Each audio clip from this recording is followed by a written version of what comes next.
What's up, WAPM crew? Secure your tinfoil hats, buckle down tight, and hold on loosely as we soar over the rocky tops of the San Juans in the Four Corners area of Colorado. Tonight we are doing something different than we usually would. We had a guest on, couldn't get a hold of him, so we're just going to do the after party early.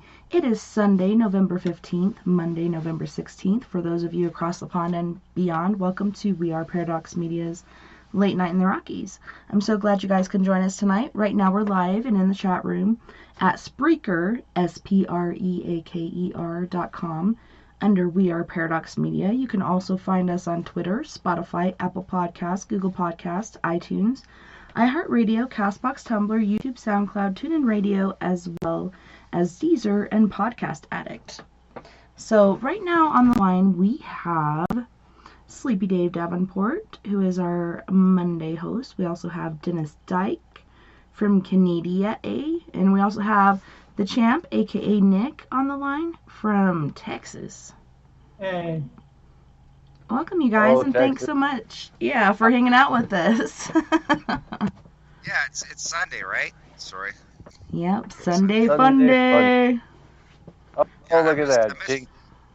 Sorry, I missed Friday the 13th. You owe me a Coke. Nothing really happened. We were talking about Friday the 13th stories a minute ago, and I was just saying, for those who didn't hear, because from I have to forget. Today is 22 years ago to the day that I met Stanton Friedman. It was exactly Friday the 13th of November, 1998. It was back in Michigan. That was a hell of a day, but we can get into it later if we want. So. Yeah. Well, tell us the story like you were telling us while we were talking before we kicked off the show, but I'm sure our listeners would like to hear. People can go to YouTube, and if they type in, I'm trying to think of the query, something like Stanton Friedman interview 1998, November 13th, or something like that. But either way, my initial meeting with him was to take him 2 photos of UFOs that my uncle had taken from an airplane in 1976 or 77. The date on the photo in those days, they printed a little date in the bottom right corner. It said something like June 76 or 77. At any rate, my grandfather had these photos in his top dresser drawer for years. And as a kid, he would show them to me. He'd look at these photos of these UFOs that your uncle took, and could never find the negatives. And in those days, my aunt was a travel agent, so they got to travel everywhere for free. And he thinks the photos were taken in Washington State. My aunt thinks Alaska, but he's sure it was Washington State. So one photo, they're flying over a mountain, and it's a solid white UFO disc hovering over this snow-capped mountain peak. Perfect, smooth, narrow. I mean, you want to talk about something so white. That's the thing. I don't know. There was no reflection. You can't say it was luminescent. It didn't have a luminescent look to it. It was a flat white flying disc. And then it showed, of course, clouds in the background. And then the second photo of this disc was not a very good one. It was hovering over some pine tree tops. And if you're looking at the photos in the upper left-hand corner of the photo, and the other photo was a vertical photo, because in those days, I think they had the old 110 Kodak cameras, the little slim ones. So that's what he was using. So the negatives to these photos are really thin. And for years, they tried to look for them, and they abandoned the idea. So when my grandfather died, ironically, on September 11th, 1994, my grandmother gave them to me 3 years after that. And then when I met Stanton in 98, I showed him to these, and I was just telling Tess, it's too bad I didn't put the photos on video, because they're just out of shot of Stanton while we're talking on video when you watch this video. But what I did think to do was, back in 98, a lot of people don't know, getting stuff into the computer, especially pictures, it's not like it is today. You had to have a scanner of some sort, as I recall. Not everybody had computers in their homes, and colleges, especially community colleges, then were really only getting computers, and very few at that. So my college I went to at the time um, had a scanner and whatnot, so I was able to blow up both these pictures really, really huge. Just in the event I never got the photos back, at least I had, copies of the copies. And my father just recently found the box that I believe I put him in 22 years ago at my grandmother's house when they cleaned out our house finally because she sold it, and fortunately Grandpa died and whatnot, and Grandma had to sell the house or whatever. So I was just telling Tessa and Dennis that I got to get on my dad to send me this box because I've been waiting literally 20 years because I moved from back east, out west here 20 years ago. So I'm just excited because if I get that, it's going to be something. Even though it'll be a black and white photocopy of the photo, but I blew it up to like 11 by 19. I mean, the thing was like poster. It was huge. I made sure to do as big as possible for both photos because I wanted to see if I could see anything. And I might have even done it with different effects because I think you could photocopy stuff in those days, like negative effects, make it look like a negative. But it was all in black and white. So who knows what's in that box, but I think that's in there. So that was my little story to begin night with. Well, yeah, that's exciting. Like, if it is in there, I just think it's crazy. He's like, I'll send you a little bit at a time. Why don't you just pay the full postage and do that? Come on, man. Well, he said there was a lot. I said, well, there's more than one box. He goes, yeah, there's some bags and stuff. I said, bags? He's like, yeah, like I guess if you go to Fry's or whatever, the shopping bags, those old type. I'm like, really? I have no idea. I mean, who knows what? I have like vinyl records, when Billy Idol was in Generation X, and when they would do the fun color vinyl 45s, remember in those days, and the promos, and all the artwork they would do, stuff you don't get that with downloads and digital this and that. I mean, don't get me wrong, digital artwork is great, but there's just something about that artwork of the day, don't you think, Dennis? Correct. That's people lost vinyl. Okay, we're going into a different conversation here. Vinyl, like analog and digital. When CDs first came out, I was so disappointed because I'm a bit of an audiophile, right? I love my vinyl. I love my tube amps, right? And everything's on this little tiny like a little what do you call those little things that you can listen to radio that's the size of a credit card? I don't know what it is. You can download these songs. Yeah. MP3s. Like yeah, that's it. Yeah. Yeah, MP3 player thing. Right? And it's like digital. It just ruins my ears. It's just like horrible to listen to. It is different. There's a different sound, and it's funny, like anytime I'll go to abandoned places and I see vinyl, I'll pick it up. I can't help it. I have to grab it. I'm like, damn. I wish I had a record player because that'd be awesome. Like if these things still work, but a lot of them are kind of warped because of the sun and such. But some of them are pristine. You just gotta flake the old paper off of it or whatnot. But yeah, there's nothing like vinyl. It's different. I know. It's hear all the pop. It's beautiful for me. Mm-hmm. Yeah. And you can hear so much, especially when you put in Dark Side of the Moon. There's all the separate tracks and how they recorded that. I mean, there's a lot going on there. So. There was one song on Q107. This is from Toronto, and it was for headphones only.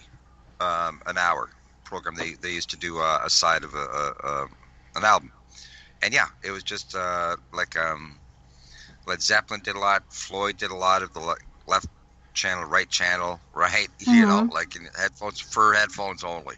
It was like awesome.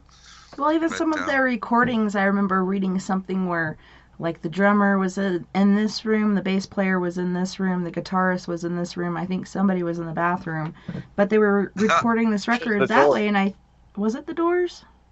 That was the Doors on LA Woman. Jim Morrison sat in the bathroom with the mic. He sat on the toilet with the mic wipe. His eyes were in the other room to get the bathroom acoustics.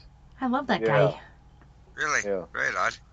That's where I'm at right now. Yeah. And it's funny because the track Hyacinth House on L.A. Woman, there is a line where he sings, "I see the bathroom is clear," and he's sitting on, and I'm just like, yeah, you're sitting on a toilet singing that line right now. It's not many people know, like diehard fans would know that, right? You know, uh, and Morrison was a heck of a, now that the internet's come along, you get a lot of these deluxe editions. So, like, if you listen to the Doors Soft Parade, they'll come with like outtakes of "Touch Me" and he's saying shit, and in one take he's drunk out of his mind, you know, and you can just totally tell, and it kind of coincides with. I think I read in "No One Here Gets Out Alive" that story of how he was just like too drunk to even do these takes during the Soft Parade sessions, and to actually hear it after reading it, 30 years ago. Actually, I read "No One Here Gets Out Alive" in 1986, so that was what 34 years ago. Oh my gosh, I'm dating myself. Do you remember that book, Dennis? Yeah.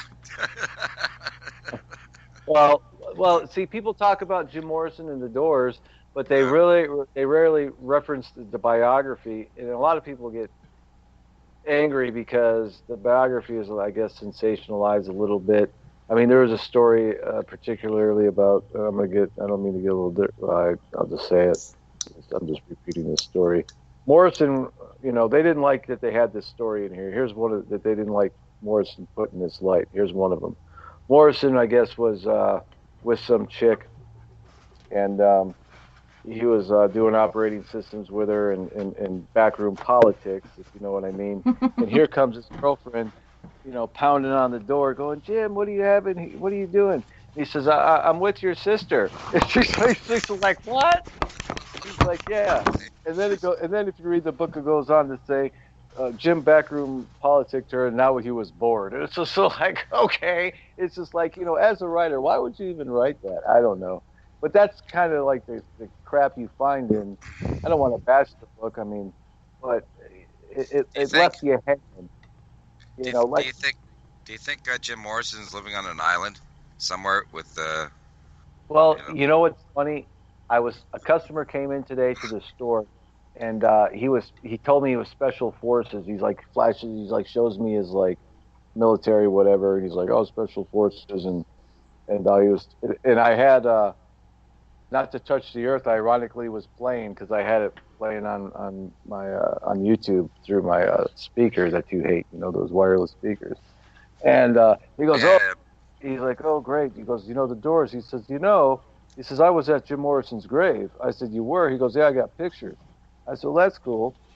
And he says, "You know about his dad, right?" I said, "What, the admiral? That he was the admiral of intelligence in the Navy?" He goes, "Yeah." And I said, uh, if there was ever a guy that could help fake death, it would have been the admiral. And he says, "Yeah, that's true." And he says, and then I said, "Well, don't you know France was a hotbed back then for CIA stuff? Undercover this, training operatives." And he just looks at me, and he goes, "Yep." He says, "That's true." But he went on about he actually saw the Doors perform. He said back in '68. He said, "I saw Morrison back," and I forget where he said, but. Hey, yeah. I know one dude. He went to Woodstock. Right. Still got a ticket. Now that we're on rock and roll stories for a minute, here's a rock and roll story. My old buddy Kevin from 20 years ago. This guy's from Detroit. Now let me describe this guy to the audience. Now imagine he's about 5'7". He's balding on top with a ponytail. Wears a ponytail. Sunglasses.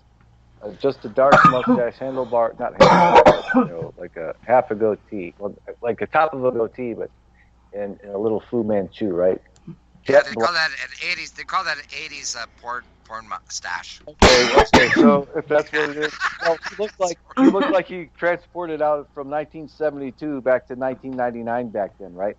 And then he's wearing a black long leather trench coat, but it's modeled after the old German Stasi trench coats, like the officer trench coats. Black boots. He's wearing black chino pants, a white button-up, nice dress shirt. You got the sleeves rolled up to his elbows. and a black leather vest, and the Cheeto pants were either usually black or gray, right? So I'm just setting because he's old school style. He ran around with like the Detroit underbelly, he'd tell me stories. So he says one of the first times, like he says, one of my first jobs, like legit jobs, I got at a room service at a hotel. He says, and uh, he says one night after work, we go down to Plum Street, and he goes, Plum Street was like Haight-Ashbury in the '60s for Detroit, and he says, and there was a lot of look-alike musicians back then, Jimi Hendrix, Janis Joplin. He says, so one night I'm down there. He says, in this place where they played, this not exactly a warehouse, but it was attached to the hotel. And this club was. I'm down there on Plum Street, and he says, yeah, I'm down there one night, and the house band's playing Jimi Hendrix, and this other black cat walks in, and everybody thought he was a Jimi Hendrix lookalike, and he gets on stage and he plugs in. He goes, "This is the real Jimi Hendrix, baby," and he goes, and I'm freaking out, and we're looking. Yeah. He goes, "This is the real Jimi Hendrix, right?" He says, and then all of a sudden, this lady comes walking on the stage, and everybody's like, "Oh, Janis Joplin lookalike." He's like, she gets up there and starts singing with Hendrix. He's That's like, really I'm down Janis there Joplin. on the payphone, calling my buddies. It's 2 a.m. Hey, get down here, man. History's being made. Bring your cameras. He's like, nobody believed me that Jimi Hendrix and Janis Joplin showed up in the middle of the night, like on a Wednesday on Plum Street to jam. He says, but that's what the musicians did, man. These guys, he says, that's what the, he said, the real writers will tell you that. He says, but that's the story. He goes, I don't think anybody has any film of that. And then he went on to tell about how he met Eric Burden from the Animals. Gave him we got a lot of clubs downtown Toronto where they're small clubs. They only hold like 250, couple hundred people, right? When the Stones come in, right? And they'll play on little small clubs. Nobody knows about it. It's like a last minute notice because this is before computers, right? This is before that you just pick up the internet and just blast it out to everybody. Like this is word of mouth. All right, Stones are playing at the Elm Combo. All right, you got to go down there now. Okay, here's a good example of what you're talking. I said, here's a good example of what you're talking about. And people can do this right now. If they go to YouTube. And if but there was no internet back then. It was like you didn't even hear it off the radio. I know. Sorry. No, it's all right. This is an example because this is in a time. Well, the internet was there, but it's not like you could go on the internet and Google it and download it. No. This was like last day of March '97. And the reason I reference YouTube is because, ironically, I was at the same show the same time this guy was recording. Okay, so back in the '90s, we still had the big VHS tapes on our shoulders. So what happens, just as you say, Dennis, unannounced at the Mason Jar in Phoenix, who shows up to play? Gilby Clarke from Guns N' Roses. I think it was the bassist from Ozzy. Yeah. Some drummer from. There you go. I think it's you got to be in the right place at the right time. That's all. Right? Well, because you're really privy on where these guys are going to pop up. they build themselves the band name, and that's why I'm referencing YouTube, so you can actually see that night of that impromptu jam session. It was "Don't Touch Grandpa" Mason Jar Live 1997. If you type that into YouTube, you'll see like Gilby Clarke and Eric Burden, and I think Eric Burden was there maybe, and a few other guys. I can't. If you know your rock and roll, you'll know who these guys are. I like Mata Hoople. I like who else was it? I can't remember. But the older bands, just before Zeppelin and like just before Floyd came out. I forget those bands where they came. Remember Power Station? If you're never mind, you're like Power Station. I do have a couple questions for you though, Dave. What? Tessa. I had some notes that I crunched up some weeks ago. I got him Yeah, out I of the remember garbage. you threw it away. I know. I Like, took it back out of the garbage. I know. I got them. They're all crumpled, and I'm gonna read them. I'm gonna go off them quick. These are questions. Just easy questions. This is in regards to human behavioral interactions. It's pretty simple. Yeah. Okay. Okay. Let's go to Eagle. What do your guys' definition of the its purpose of ego? What is its purpose? Ego? Yeah, eagle. Ego, man. Ego. I go where egos. Got it. I don't know. Like, for a lot of people, I think it's a survival thing. Like, they have to feed their ego in order to live. But I don't get the whole ego thing. Like, I don't know. I'm perplexed. Sleepy. But you're perplexed. How can a woman of your stature be perplexed with a question I'm posing to you? Well, shit. Dave, what's your thoughts on ego? What is its purpose? What is it serve? Really, you know what? Really, the only time my ego's been enlarged. It's funny. Been enlarged, like it's a fucking process. Yeah, but why would it get enlarged? Do you want to get enlarged? No, did it happen on purpose? It would be, I'm going to be honest. I'll be honest. It would get when I would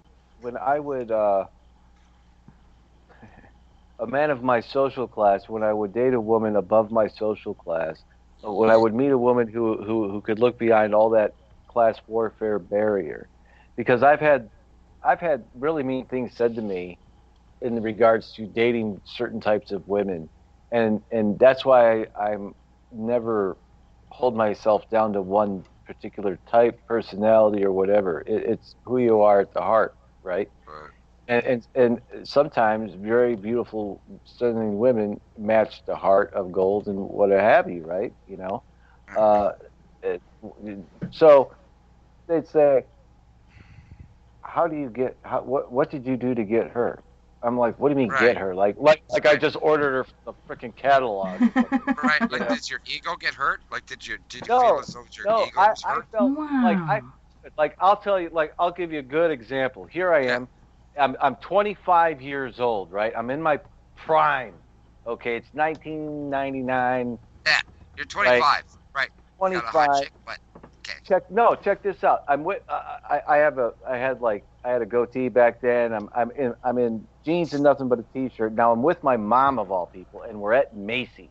Okay, and I see this woman. She's about 6'5" with heels, and I can't recall exactly, but I was looking at t-shirts, and she walked over and was looking at t-shirts, and she started talking to me, and I said, "Hey, do you want to go out sometime?" And she stepped back. She goes, "Really?" She goes, "You don't mind that I'm so tall?" I said, "Hell no." Like, me as an ego, I'd be proud to have a tall woman. Like, I found that most You're tall like, I could go up on that. Yeah, right. So you got no issue. You're not as. That's when my ego gets, because I feel good about myself, and it's That's not self-confidence. Yeah, it's self-confidence thing. Right. That has nothing to do with ego, in my belief. Right. Now, some women and some men too. I don't say that just women do it, but they use other people to boost that, and that's not fair. Yeah. Everybody has friends to do that for themselves, like for them. Right. Right. But yeah, like that. Now, an interesting side note to that. So when I did it, she ended up owning some restaurant here in Scottsdale, which shall go unnamed because it's still there. Whether she still owns it, I don't know. But back then, the popular movie that was coming out was Superstar.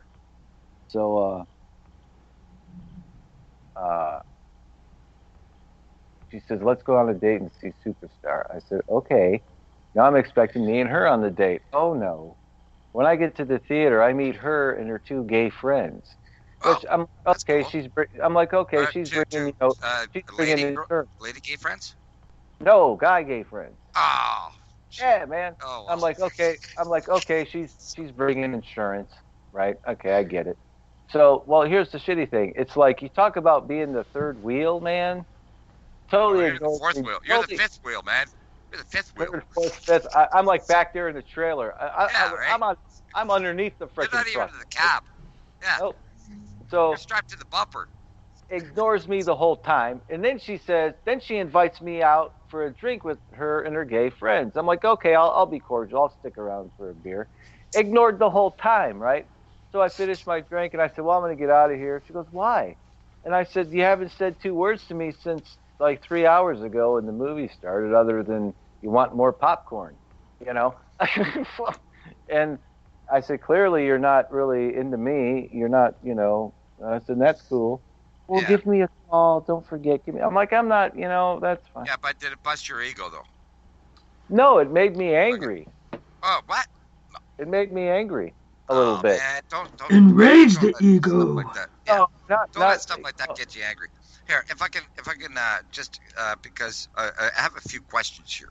I was like not angry, but like, that's kind of bullshit. What kind of bullshit is this? It's like, here you invite me, and then you're ignoring me. Like, what a fucking kind of human are you? Yeah, it's whatever, man. You know what? Actions speak character. That's all. And you walk away and say, all right, enjoy your life. I just bye. walked away. Yeah, that's what I did. I just walked away. All right, bye. Next. Whack. It's good to, I don't want to hang around with you, man. But, you know, it was cool for a second. Okay, you know, wait. Whoa. We're about to get to the next thing, okay? I just wanted to mention how I look at ego, right? Is where that it gives us a personality or individuality, right? Because, you know, we're all one within the all that is, right? And yeah, so that makes us unique, our ego. I don't kill my ego like some people say, you know, kill your ego, it gets in the way, and some people let it run their lives and all this stuff, right? No, I feed my ego. Anyway, I just don't let it get, I just keep it in the corner. That's all. But yeah, in the corner like a good ego. Yeah, sit in the corner with the dust cap on, you idiot. Play with some die-cast cars, yeah. But yeah, this goes right into the next. This flows right into the next one, Dave. Did Nick or somebody want to say something? Because I didn't want to dominate that with this silly whatever. No, I'm not even done. Hey, I got notes. I got notes everywhere. Well, I think as humans, so many different things are perverted. Like dynamite was not originally meant to use as harm. It was meant to do other things. And as humans, we take it and we use it for bad, perverted things like killing other human beings, so on and so forth. But the ego, like, people pervert it. People make it, like, the main thing. And, man, I was watching a Sam and Colby episode on YouTube. And they went into this place, and there was this scripture there. I'm trying to remember which one it was, but it was talking about those who seek the flesh, like, you know, different things happen. Those who seek to nurture the spirit, certain things happen. And it was just a really awesome scripture, and I'm so glad that I heard it. But it's like, if you feed the spirit more than you do the human ego, I think you are on a better path as far as enlightenment and where you need to go. As far as the ego, I think that's more of a human thing. And I don't know, it kind of freaking weirds me out because I've known so many people that are egotistical that I try to strive to be so far away from that, you know what I mean? And it doesn't mean the ego is bad, but the way that these people that I know used it, I did not like it whatsoever. Right. Perfect. Thank you. I'm not good. I don't want to seem like an interviewing. No, it's all good. We're doing an early after party, and you know, right. Whatever needs to be said shall be said. So it rolls into this narcissism. Narcissists. What? Okay, here we go. What do you think of these guys? Right, they're totally ego-based, total ego-driven. You're gonna make me have to have some natural. But I'm gonna have to make you. She just comes out and says it. Lord Jesus. I'm right there with you. Yeah, narcissist. Yeah, I'm here too. I'm ready to go too. I'm already 420s. Narcissist. After you guys are done. Yeah, because I got a real big issue with these guys. All right? Yeah. Okay, so narcissist. When I think of narcissist, I think Mark Redwine. He's the guy that killed my daughter's friend, Dylan Redwine. The whole reason I came out of the paranormal closet and I was like, I don't fucking care anymore. I'm going to do this because I want to help this mom. Like, whatever I can find, I want to find. And that's how I first started the Four Corners group in 2012. But this guy, holy shitards, as Nikki would say, total narcissist, doesn't care about anybody but himself. Even when, like, the son is missing and everybody's out there looking, he's sitting in his easy boy recliner, drinking a beer, watching football. Like, if that was my kid and I'm not guilty of something, I'm going to be out there looking. And his excuse No, was... you know what? I'd be guilty of, it'll be manslaughter because he had an accident. I was carrying a rifle in case, looking for his son. And he tripped over me and the gun went off and it blew his brains out. Sorry. Well, you just anyway. Story there. Narcissist? Oh, man. He's like, well, I'm just staying here at home in case Dylan comes back. Well, he knew all good and well Dylan ain't coming back because he already killed him and chopped him up and put him on Middle Mountain, which is where I was married. I'm like, what the fuck? Yeah. Well, what? You're really making me have to pull stops out tonight with the medicinal. Medicinal? Well, yeah, she's like, as she's telling me this gruesome story, I'm reminded of certain medical calls and the medical examiner I've been on. I'm like, oh, I remember that one. Yeah, tell us all about it. No. Hello, Craig. Welcome. Hey, we Craig. were just talking about narcissists. Hey, Craig. What do you think about narcissists? What do you think about narcissists, LaFleur? Yes. Pretty arrogant. Yeah. Yeah. What would you? Yeah. What do you think about they got like their ego is so inflated they can't get through a room because their head is so big? Serious. Like if they fall on the ground, their head bounces back up because they're so inflated. Your big head joke reminded me of a Charlie Brown. I was gonna say no. Your mama's so fat joke. Your mama's so fat when she go swimming in the ocean change currents. Oh snap! In any regard, Greg, yeah, I know, I was retarded. Greg, what's your thoughts on narcissists? We're talking about ego. Like, what's your thoughts on ego? What's about ego? Ego. Ego. Well, yeah. I think at one point everybody has an ego. Yeah. And I think, in a way, you need some ego to, I guess, thrive in any position you're in, be it being a cab driver to being a medium in a way, because if you don't have ego, you don't believe in yourself. Right, good point. So, I guess Butcher obviously can be overinflated ego. But, yeah. Yeah. I just noticed something. I'm sorry to interrupt. Is that Donald Trump? No, that's actually John Glenn. Who looks like Donald Trump except for the hair's not as big. Okay, I was just curious. That's actually John Glenn. And I tell you, if John Glenn smoked that blunt, he wouldn't be standing. It's like Conan O'Brien with that giant wine glass. Conan, man. Sorry. Send smoke signals to Colorado. Yeah, and I wanted to come into another one with it comes into another because I like studying human condition, like everything like that way. Understanding and forgiveness. Do you guys forgive? Like Tessa, Dave, Craig, Champ, everybody's kids. Yeah. Do you forgive? It's hard sometimes, but I learned at a very early age because I had this grudge against the guy that hit my mom's car and killed her.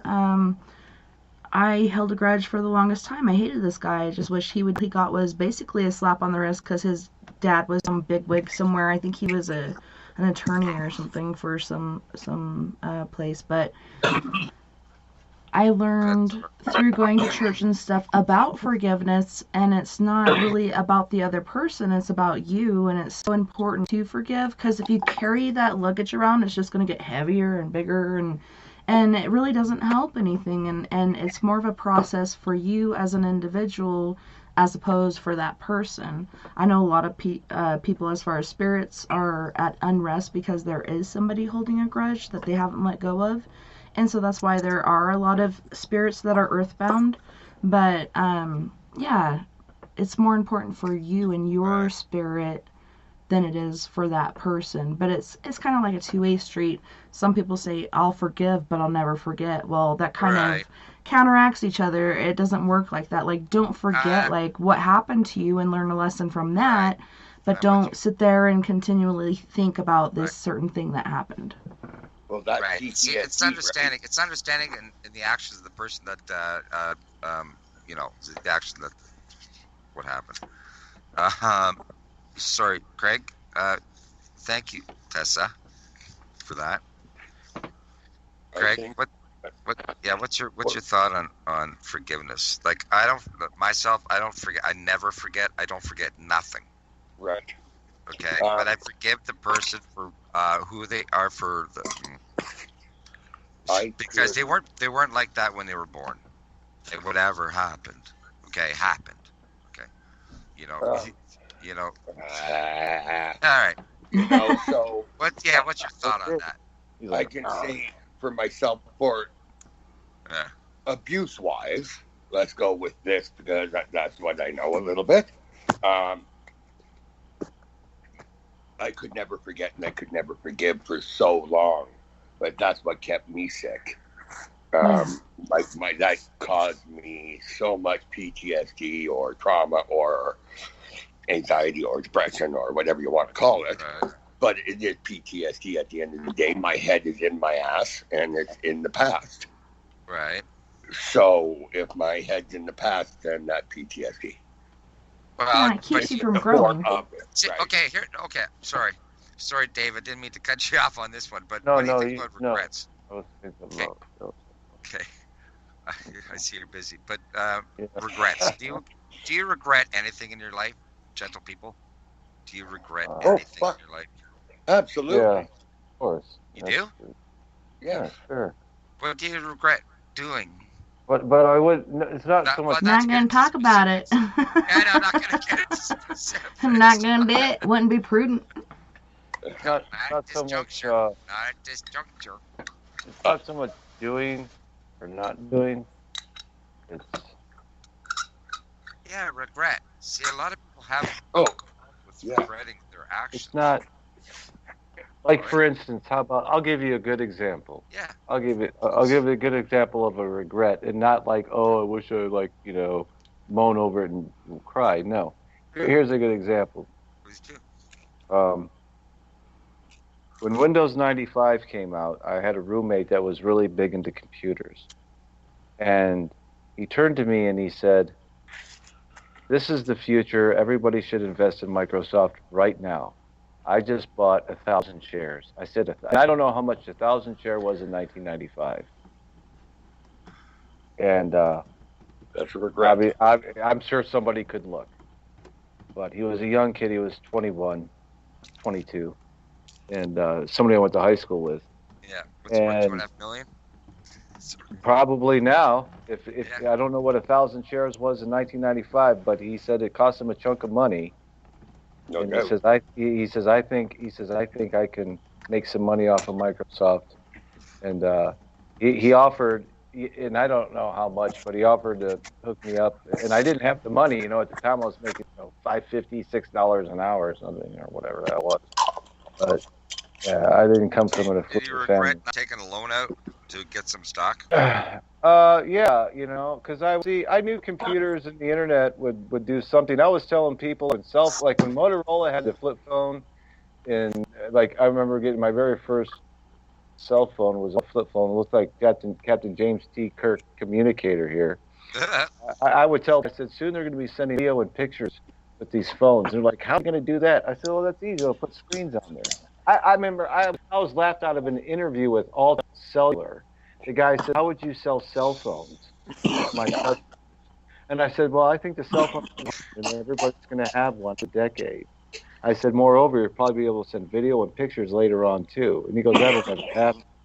He says, how are they going to do that? I said, well, if they can send faxes and pictures through wires that way, I said, why not wireless? And and I never got hired. And we're exist. Right, we were all in a position. I was in a position where I could have bought some, like the .com kids, right? When they used to just buy up website names. Pepsi was open, Coke was open, anything was open, right?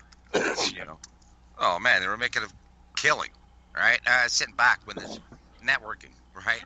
Okay, I was sitting back when this whole internet exploded, like before AOL or whatever, you know. It's like, yeah, I see big things happening here, man. You know, but what was I doing? Sitting by the curb, man, just watching it. Well, let me tell you. Oh well. In the early days, there was a lot of. Go ahead. Sorry. Go ahead, Sleepy. Finish, and then Champ was wanting to say something. Well, I was just gonna. Well, in the early days, there was a lot of competition when you're building websites, and a lot of the short end of the story is a lot of companies would self-sabotage themselves, and they wouldn't make it. And I can get into it later, but what was Champ going to say? Yeah, was it to like collect on the insurance or what? That's weird. No, what he would do is we'd get hired. Okay, we'd go to businesses and say, hey, wave of the future is the internet, advertise, get a website going. And the only people that were interested were adult clubs and adult bookstores. So he would quote a price of, say, we'll build a website for $1,000. Okay. But then he would turn around and tell me, well, we're only building a website for $500 and we're splitting it. So I think that the whole job is $500 when in reality the whole job's $1,000. He's only giving me $250 and he's keeping the rest. That's what I'm talking about. That kind of shit. But we all know that porn channel. Yeah, right. Now we do. Hey, Pornhub is free, okay? To a certain Oh, extent. yeah, so if you it's have a videos. problem, then you got to start paying into it. But No, if you're a Pornhub- normal person, you're Pornhub like, blows. that's all good. The premium package.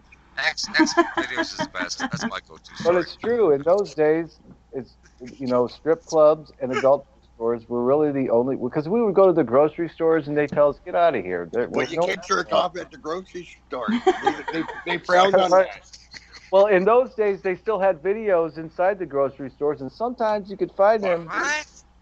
Yeah, at the Fry's grocery stores here in Arizona in the 90s, they would have their own video section. You'd go into Fry's in the video store, and it was Fry's Video, and they did have the little porn section. So technically, you could yes. Sorry. Yeah. Hey, Well, I it's remember America. in some places, man. Hey, Technically, you can hide in the Kleenex. yeah, well, whatever, Greg. Yeah, where you go to these porn movie rental places where they have little booze. They have little booze where that you can check out a porn movie for like half an hour or something. Little quarters. Half hour, come on. I don't know, man. I've never been in one, man. Are you kidding He's got me? like a motorhome out front. I'll be right back. Show the glory. It's like, yeah. Come on, Dennis. Oh, man. All right, so getting Wow. to Champ. Sorry, Champ. I wasn't meaning to talk over you, but so he wanted to say something about clubs.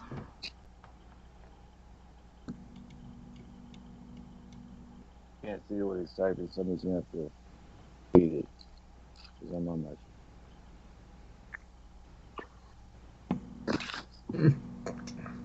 Looks like Tessa's taking dictation over there very diligently. Waiting. Decipher. Is The Dragonfire's number. shirt looks like the ocean. Well, thank you. Like color. Tie-dye. Ocean of Almost tie-dye. Is that the wave? That's Not not the that wave. TV, Tessa It's TV. Hawaiian. Almost like a Hawaiian, you know? Like collar, whatever. Anyway. I love watching the ocean late at night. Hey, what's up, Nick? Is he writing? Is he finished? Sure. Fine. All right. But we were talking about clubs.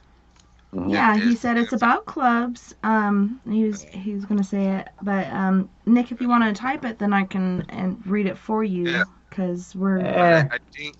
I do like strip clubs, right? Those clubs are nice. Yeah. Any thoughts on that, Greg? Or is he talking about like regular dance clubs? Adult entertainment. Girls. Men's.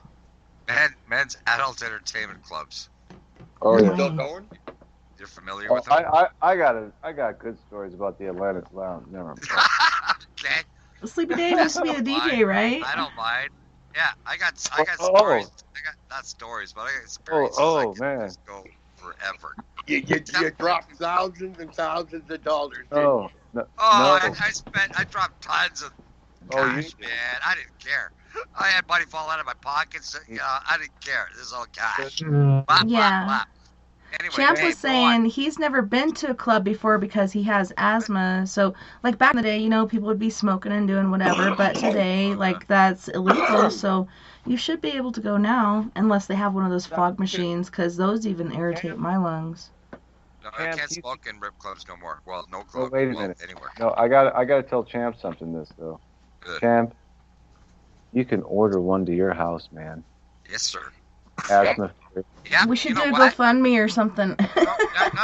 Listen, in Canada, you can order one once a month. We'll shake her moneymaker for you. No, you can get a girl once a month. It's called I forget what the name of it. Physical. Calendar girl. They come in a piece once a month, and they cover under insurance. Yeah, man. Bring your cookies. Damn, Dennis, you made him fall over. You knocked him off his chair, man. Sorry, man. just saying. He'll be back in a half hour. Yeah, right. Just saying. Jeez. I could get that, as a matter of fact, if I wanted. I'm sorry. No need for that. But anyway, you're just saying, Dave. But yeah, about your strip, your gentleman's club adventure. Well, not mine. See, back He's when like, I please lived fill in me in. Michigan. I need to take pictures. No, back when I lived in Michigan, back in '97, basically '89. I had a friend of mine that did karaoke at this place called Jimmy's Ballpark Bar. It's right down there in Lincoln Park, and she hosted it like 5 nights a week. So I would help her set it up, and she was roommates with my buddy Cooper, and so she, split whatever the money with us, and it was a way to make extra cash or whatever. So right across the street was a strip joint, totally nude, 18 and above only. They served 2-drink minimum of Coca-Cola, and directly straight across the street from the bar, and right directly behind, sharing the same parking lot with the Atlantis Lounge with the CD Hotel, right? Basically massage parlor, and that's where the rippers. I mean, you want to talk about serial killer and whatever. Yeah. We got they charge by the hour. The girls, fuckers. I always left after 15 minutes. Right, the girls. What happened though? The girls would come over from the Atlantis Lounge over to the bar on their breaks. Well, that's a different story. But I used to throw quarters. No, we throw tooties. We lick them and we see if they stick to their ass on the stage. We flick them at them. They would come over and knock back beers, sing karaoke. You get to know them. One gal, she would bring, some girls would bring their clients over. So you'd watch these guys spend gobs of money on them, right? And then in the same night, you'd see them collect the money from the clubs and working. And after their shift, the bar's open till 2 a.m. So they'll pop back over and hang out with you and go home with, Joe Blow or go home by themselves or somebody else. And she's laughing at you with your money in her pocket. Not me, but the other guy. But no, you get to know these girls. Like I said, you get to know these girls come over and they're like, how's, like Rhonda? Yeah, well, how's tonight going? You know what? Hey, listen, if you want to get to know a girl, it'll cost you $500 minimum, and you don't even get to dance with her yet. I don't know. Maybe that's what you had to do, but I didn't have to do that. I didn't have to spend I see dudes do this all the time, man. I never paid. I don't know what to say. No. When you work in the sex industry like that, it gets really it's like this. Babysitting overgrown women, like overgrown children running around naked, on an all-night slumber party. I mean, these girls sometimes act so childish, narcissistic. Some of them are out of their minds, stoned out on drugs. Very few, and that's a stigma that goes along with it. I have to say, in my short tenure of DJing and strip joints and stuff. I know one ripper. She bought her own house cash, and then it bought her house cash in Eastern Europe. But anyway, and she was clean. She never did drugs. But so go ahead. And then was a stripper. You know, when she would pull home $600 every night, you know, and that's in the crappy shift. $800, $800 a night. That's working the 11 in the morning to 7 at night shift. Oh, she's like, I hate being a day girl. That's what she say. I hate being a day girl. Oh, yeah. You know. The day girls. Yeah, right. I hate being a day girl. And she never used a fake name. She used her real name as you know, for her dance. Whoa. And but these other girls I would meet, like, you know, Diamond is a popular name. Yeah, So why would she use her real name? Because for some reason, girls like the name. I mean, men like the name Melissa, I guess. Yeah. Melissa. Melissa. Melissa. Melissa. One of my friends, a featured dancer, actually, I had working for me for a while. Justin Case. His name was Justin Case. Well, just insane. Justin Case, man. Just insane. Just insane, baby. Oh, she was That's short. right. Just insane right here, and we are going to musical break. We got Griff with Let Freedom Ring, Chico with Juice. You know what I'm talking about? Right. In the Club. Last Forever, as well as Roy Washington with Subliminal. You guys don't go anywhere. We'll be right back after this musical break.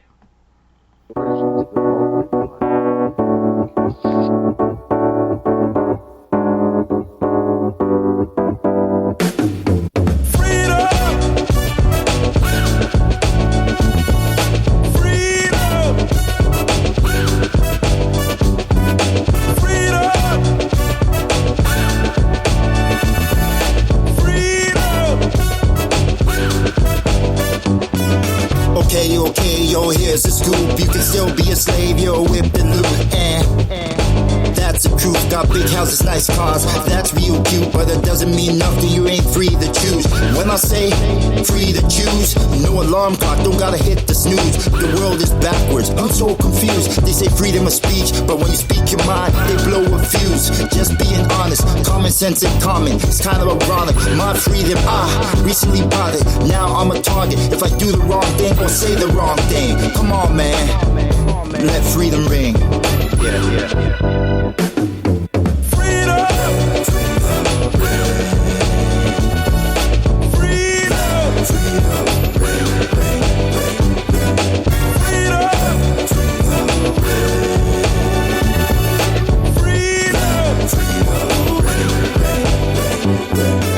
United States become divided states. The world is filled with all kinds of shades, and still resegregate. Parents separate from the children, that's not okay.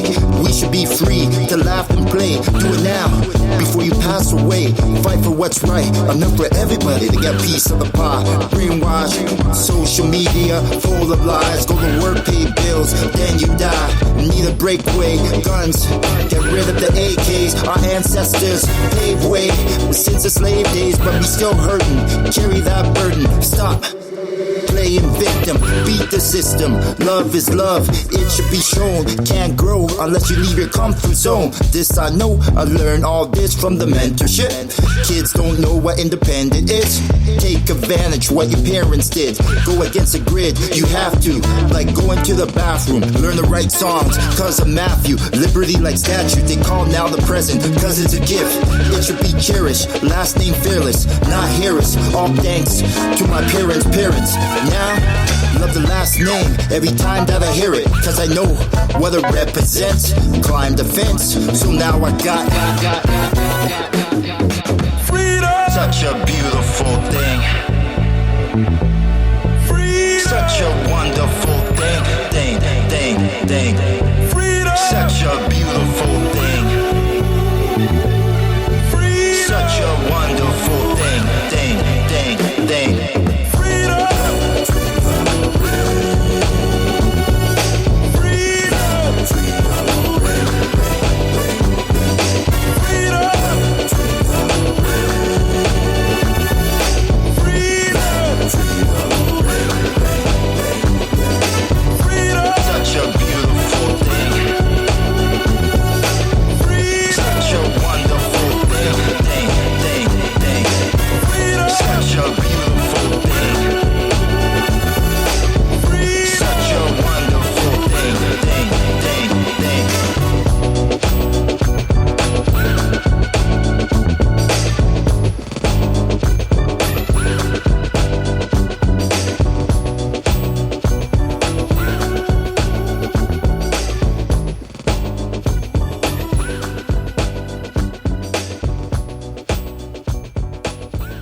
think I'm the hitter. They say I'm the man. I say, how do you figure? I think I'm the I think I'm the hitter. They say I'm the man. I say, how do you figure? Don't let drip, don't let drip, don't let drip. Don't let drip, don't let drip, don't let drip. Don't let drip, don't let drip, don't let drip. Juice, handmade, get bucks for me. Drop the soda can, she got a crush on me. Little mama so in love with me. Even taught, look up to me. Little, but it never mattered. Got these haters pissed. I control their bladder, come across it. It's a chance to scatter. Henny on the house like a fucking ladder. See your main. Yes, I had to back her. She was being extra up and coming active. Beat it out the frame and let the glass shatter. Beat it out the frame and leave a flabbergasted. I think I got juice. I think I'm the hitter. They say I'm the man. I say, how do you figure? I think I'm the I think I'm the hitter. They say I'm the man. I say, how do you figure? Don't let drip, don't let drip, don't let drip. Don't let drip, don't let drip, don't let drip. Don't let drip, don't let drip, don't let drip. Fly guy catch flight, well connected, high five. Johnny Gill, my bad chicks, my type.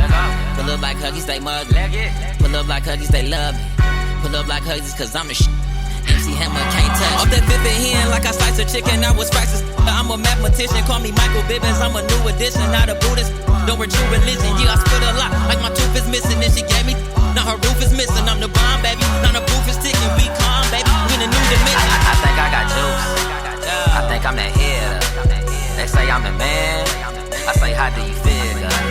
I think I'm the I think I'm the hitter. They say I'm the man. I say, how do you figure? Don't let drip, don't let drip, don't let drip. Don't let drip, don't let drip, don't let drip.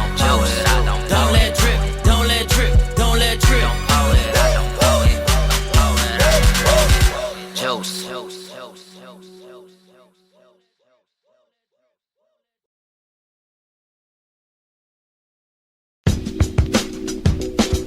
Yeah. Come on. I see you, Roy Washington, man. What's happening, man? Yeah. Come on. Yeah.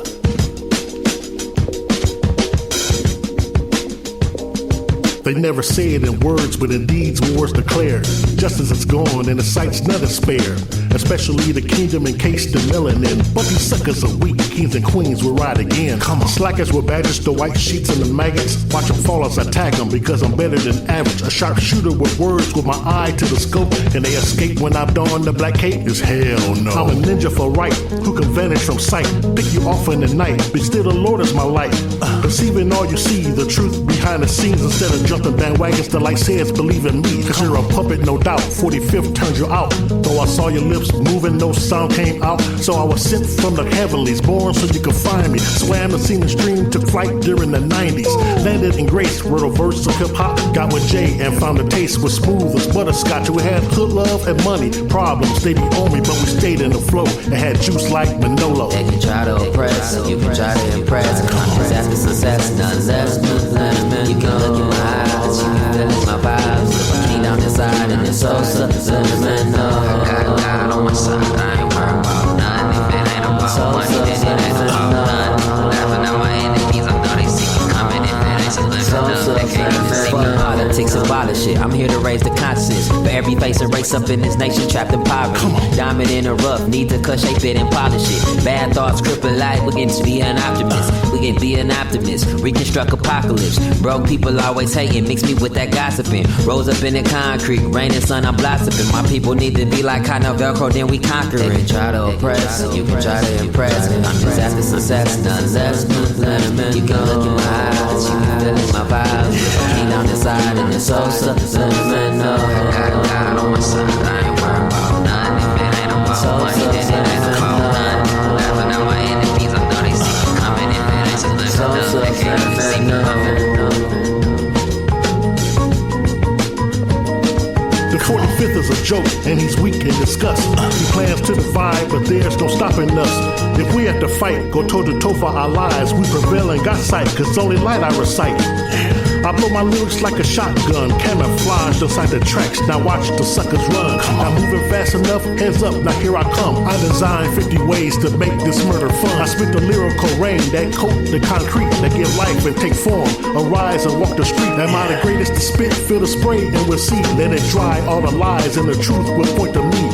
Even when surrounded by a million MCs, I'm the one under the sun who's the greatest of these. I got the Holy Ghost juking and tapping while I'm rapping. Sticking and moving like Roy Jones, I'll make it happen. Even animals move when the novelist is rocking. My doggy started barking, his ears just a flopping. Subliminally, I penetrate camps like an enemy. Flicking the lights, cancel sight, cause you're not seeing me. They can try to oppress, you can try to impress. I'm just after success, none less, none less. You can look in my eyes, you can feel in my vibes. Live a king down inside. And it's so subliminal. I got God on my side, I ain't worried about none. If it ain't about money, then it ain't about none. Laughing at my enemies, I know they see me coming. If it ain't subliminal, they can't even see me coming.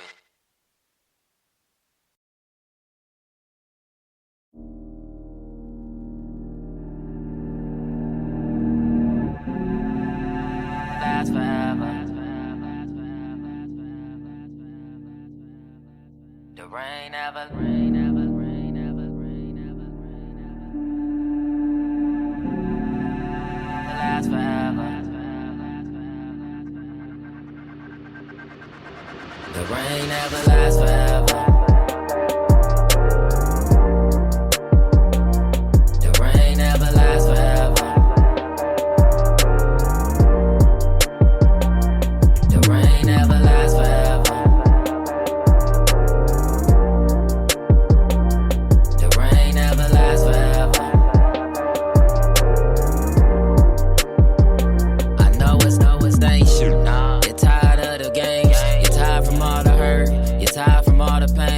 Trust in all these lames, but that wasn't your aim. Tied they true colors down the line, them change. They words don't meet they actions. Loyalty what they lacking. Tell them to stop the slacking. Mama, you know nobody's practice. The rain never lasts forever.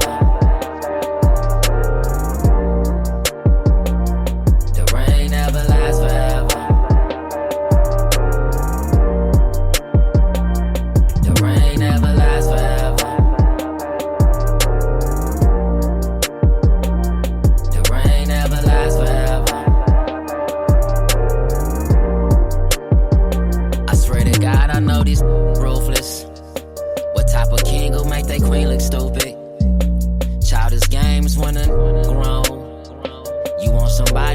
Call your own.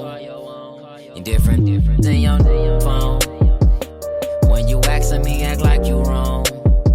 Your heart say stay when your patience gone. When y'all together, you still feel alone. Yeah, the rain never lasts forever. The rain never lasts forever. The rain never lasts forever.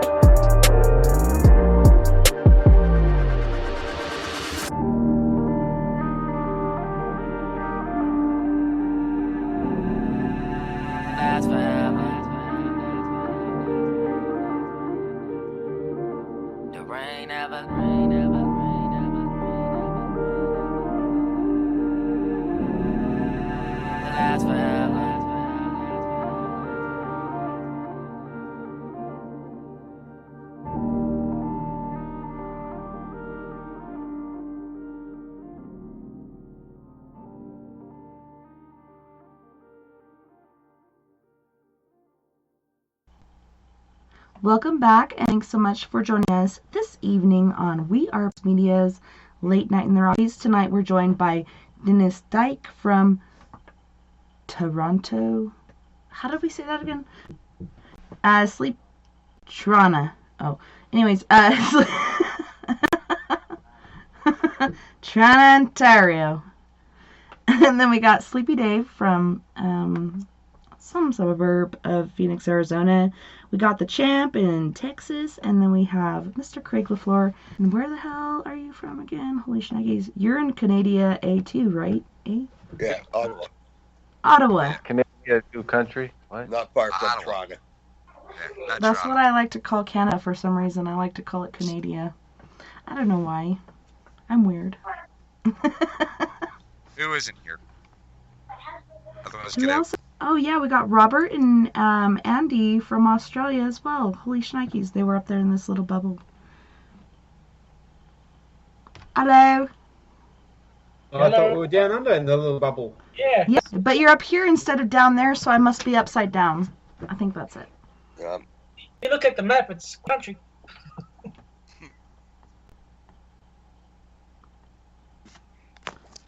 All right, so Dennis was going to do a reading. Are we doing Sleepy Dave first? Who we doing first? Who we doing? Whoever wants to ask a question.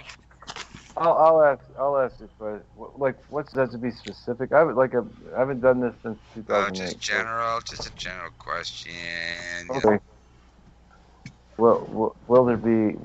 Don't ask me if you're gonna get stub your toe in the next half an hour. No. It could happen. I'm talking like, will I meet a woman? Relationship-wise. No. Oh, thank I you think very you meet much. several women every day in passing, but as far as... Fuck no, Sleepy. You're going to sleep every night by yourself, they say. I was kidding. No, that's my question. That's why I like body pillows. Yeah, who's that Gonna coming be from? a body pillow? What? That's from. Who's that coming from? If you're gonna meet a woman? Yeah. Sleepy. Sleepy? Yeah. Or is this a minute? He's like rolling his eyes. He's like, oh god. But not just meet, like, somebody that's going to be there for a while instead of, like, thank you, sir. That's the fly by night. Just let me know when you're comfortable with me picking a card. That's all. Go. All right. How about? No, just tell me. I'm No. looking over a card here from you. Here. Oh, you go pick one. Tell me to stop. What? Stop. Oh yeah, it looks good for you. But you got to. No, sorry. You got. I like it when Dennis laughs. Does she have Contagion. legs? Barnacle legs.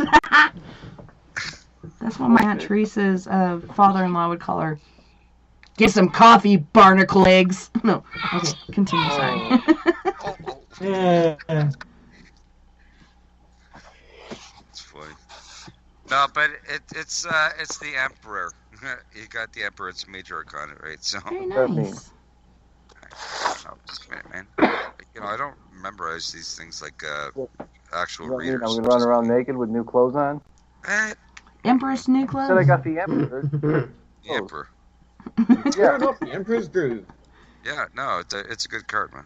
It's good. I'm gonna be It's good. Yankee Road. I'm talking It's better about than Tower. the- You don't want that. God, Oh. look at that. Make my phone twitch. Yeah, it's basically stability. Here, I'll show you a picture. Okay. Mm, Here. Oh, there it is. I see red. And I see. Oh, I see that guy. All right. Interesting. Well, thank you. All right. Yeah, but basically, it's up to you, man. Because it's basically giving you saying, yeah, stability, power, protection, a great person, aid, reason, conviction. Yeah, so you got it all in you, but yeah, you just got to because Right. it's like you're walking. It's like you're a turtle. If nothing You know, changes, you got all this nothing inside will of it, change. just And the walking. sun's on your back and it's like, wee! Yeah, it's like That's funny. you got to kind of like basically move on it, and the more you think about it, is the more Right, I'll further know. that you're going to lose time on it. Basically, that's all, right? Basically, I know where to go. I know who to go to. Never mind. Anyways, thank you so much. Seriously, no, thank you. It's cool. well, whatever. If it did anything, I don't know if it made sense, but It did some. Yeah, yeah. cool. All right. Mm-hmm. It was Cool. a positive outcome. Yes, thank you. Yeah, I'm well, that's a good card. Mm-hmm. Anybody else? Crit? Mute Barnaby the baddie who's I yelling in the know, back. yeah. Robert wants a titty beer. Here you go. That's how the lady in New Zealand said it, and I think somebody even said titty bear last night, and I'm like, no, it's titty beer. That's how they say teddy bear in New Zealand. It's like, could you say that again? Titty beers? Titty beers. Right on. Yeah. I was like, could you say that one more time? Like, I didn't quite get I said that. Titty beers. And we're like, those are the ones you like. Quite nice. Okay, so who's doing the next reading? Not sure. No takers. You. Me? Yeah. All right. You don't believe in this stuff, Tessa. Dude, I used to have a tarot card deck that I got when I was like 15 or 16, and I had it for years. When I got out of the military and came back to my brother's house, my little brother just got out of jail, and I had a couple beers and went cuckoo, like turned off the lights and was like hunting me down through the house, and I was like crawling around and hiding from him, and then I snuck up the stairs and he turned on the light, and I threw the deck of cards at him because I had it in my hand because I was just, doing a reading, and they stayed together and hit a forehead, and then it was like this like flurry of cards in this perfect circle. It was really odd, but he just started picking them up and tearing them apart, and those cards told me what was going to happen in my relationship with my first daughter's donor, which she just turned 21 on the 12th. Holy shnikes. But it told me everything, and I was like, okay, so this was just an example of how a tarot card reading would go. What is your question? But it told me everything that was going to happen. And so after that, I kind of got spooked and didn't use them anymore. It was weird. But I've been finding them. Sorry? I've been finding them in random places and putting them back together as a deck. Perhaps I can go and get them like laminated or something to where they're not, just electrical tape on cards. That's how much I love those. It was the Oracle of the Mystic Sea deck, and the artwork on that thing was amazing. I just really love that deck. So I do believe in tarot cards. How long to get back was to the original thing. That happened? Oh, about 21 years ago. Oh. 22. I don't use tarot cards. Yeah, I haven't in a long time. No. But I do miss it. Yeah. Well, I use a lot of things. Well, whatever, like rune stones. I got a pendulum. Actually, here's my pendulum. This is just some giggles. It's a bolt on a fishing line. Oh wow. Right. And it's funny. I'll just sit here and it'll just start moving by itself. Whatever, man. Because depends on my mood. Is it a brass bolt or? Yeah. That's cool. On a fishing on nylon wire, it does. You can make a pendulum out of anything. Tessa, I just listened to the speaker. It's playing music. What? Yeah, it's playing music. Oh, maybe you should refresh because there's nothing playing right now. Yeah, that's weird. Maybe I'll refresh it and see what happens. Yeah, because that's weird. Nothing's happening. I just flashed over there real quick. We've had that happen in the past, so I wouldn't be surprised. A group of us. All right, so was there a question? Anybody, if you're interested? Could you give me a general reading? Like, I basically know what's going on, what I need to do, but it'd be nice to have, Sure, and again, it's just not one card. I'll go, I'll go off one card. If you want to go further, I'll just pull another one out and another one after that, right? Sometimes I'll just go 10, 12 cards. It depends on how you feel. All right. All good, Tessa. All right, Tessa. What's the question? Oh, I was just wanting a general reading. Am I on the right path? Okay. All right. Am I doing the right thing? Making the right decisions? Gotcha. All right. Any particular moment where that you feel good for me to stop or whatever, or I'll just pick one? Okay, stop. Yeah, all right, I got it. Anyway. Oh, page of wands. Nice card. Ooh. Yeah. It's a good card. God's sake. I read different. I read the stupid little book, and then because I know you, Tessa, which makes it a little bit more different. It makes it more difficult, doesn't it? Mm-hmm. That's why I like to go in cold. Yeah, I know.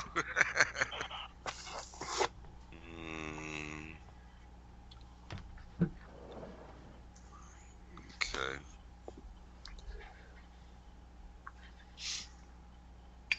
Yeah. Yeah. Basically, you know what you're doing.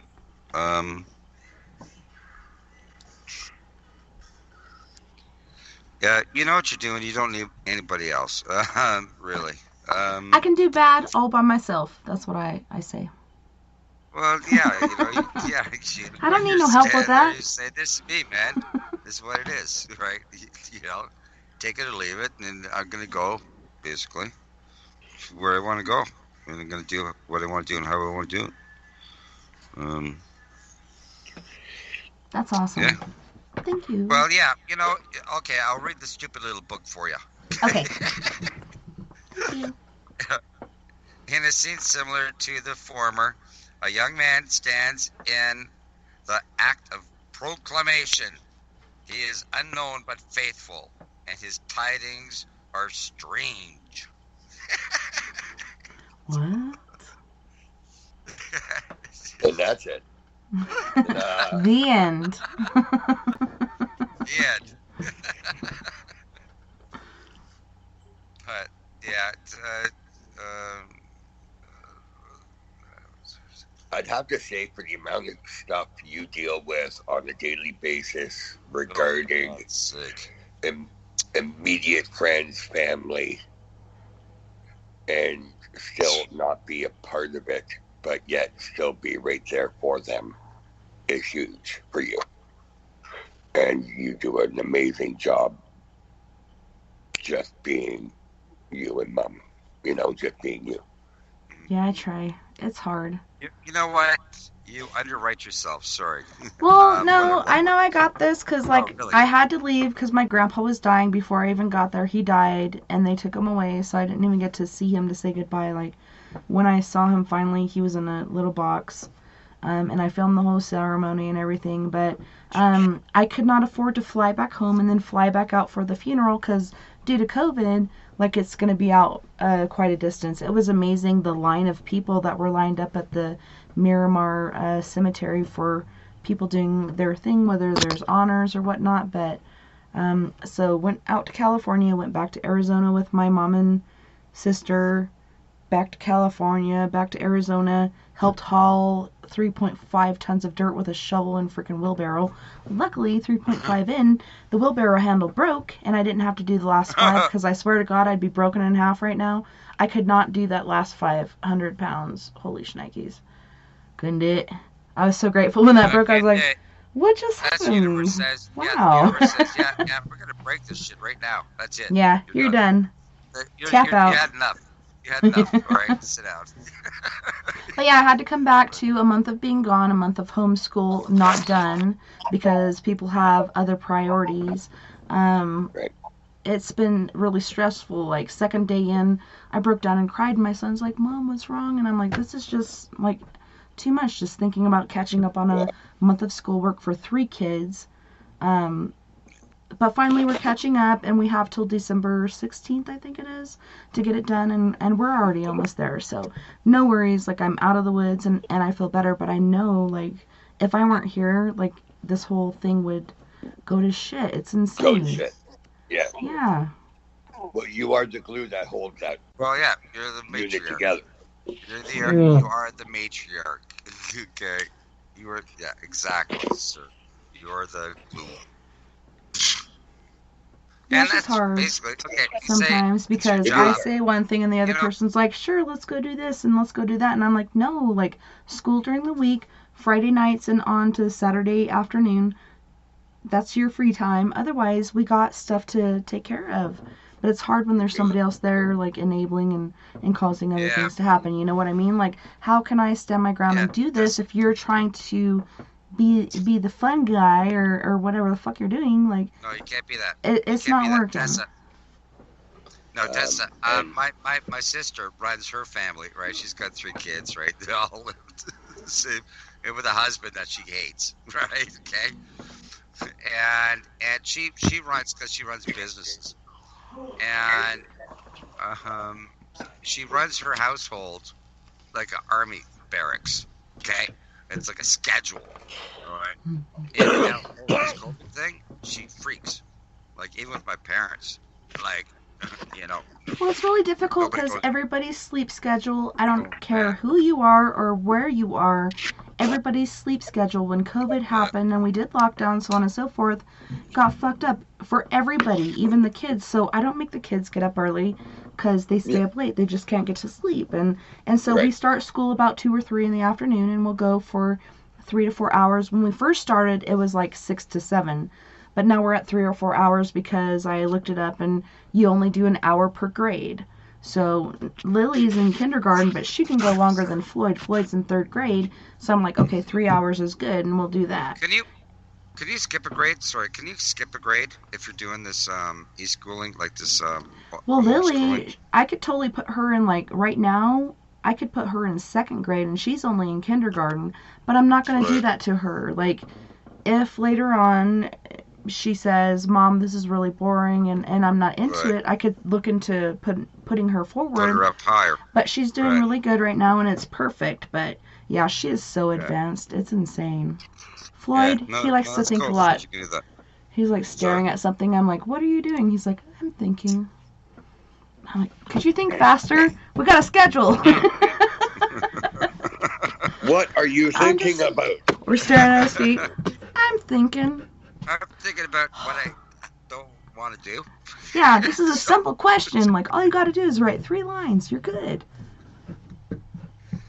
I was like that, too. No, I was a daydreamer. We've been doing that, too. We were doing the whole homeschooling for a while. But my kids just seem to not be able to keep that focus by themselves. Yeah. Like, even with me being here and being on top of them and doing all that shit, they just weren't listening. They just weren't attentive enough to listen to the computer. It's not Minecraft, right? So their focus is definitely not on the teacher talking, because we can't see the teacher. We can only hear a voice. Yeah. And they're just lost after the 3rd word and don't give a fuck, right? Yeah. See, I gotta hand it to you guys that do the homeschooling. No, serious. Where parents are working at home because of this pandemic thing, like ones that can, and then they have kids, and then they have no childcare because everything's closed, everything like that, and you're doing like, even with moms, wives at work, doing the cooking, the cleaning, whatever, and the schooling. Right, and working and schooling, and, like, when does it end? Yeah, it's hard. Like, I had, I could do a job harvesting. I had another job come up that I could do for a wedding, which is an hourly pay of like $12, plus you get like a $150 tip every time. And I was like, I could do a replay and do that, but yeah, the way the hours were, I was like, I can't do that. I have my show, and then with the kids, like, I couldn't do it. But yeah, like, I could be making this money, but I can't because I have to be there to do this.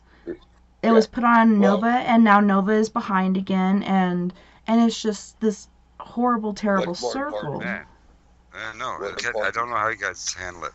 What, Craig? Right? What's more important? Yeah, that's what I'm saying. Priorities. Like, I don't know. Yeah, we all family. have different priorities, and I think mine make more sense, but it's me. Yep. So whatever, you know. But I do have to make sacrifices. Luckily, I have people like Jim Morris. Like, he just helped me out to pay this stuff for the show, and like, I don't know. That's awesome. It's cool when you have people help. Yes. Not everyone can afford good computers, and like if you're struggling for money, not everyone can, or not everyone lives in an area like Len that has good internet connection, and it puts a lot of pressure on parents to be homeschooling. That's a lot of pressure. Yeah. I got nothing but praise for you, Tessa and Craig, having to do that, because that cannot be easy. I'm not taking a chance.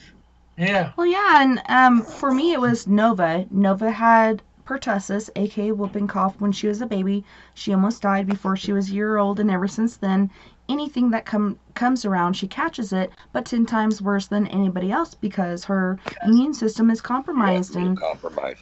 So instead of sending the two littles out to school and having them come back home and bring her whatever they caught, because everybody in the world sends their kids to school sick except for me.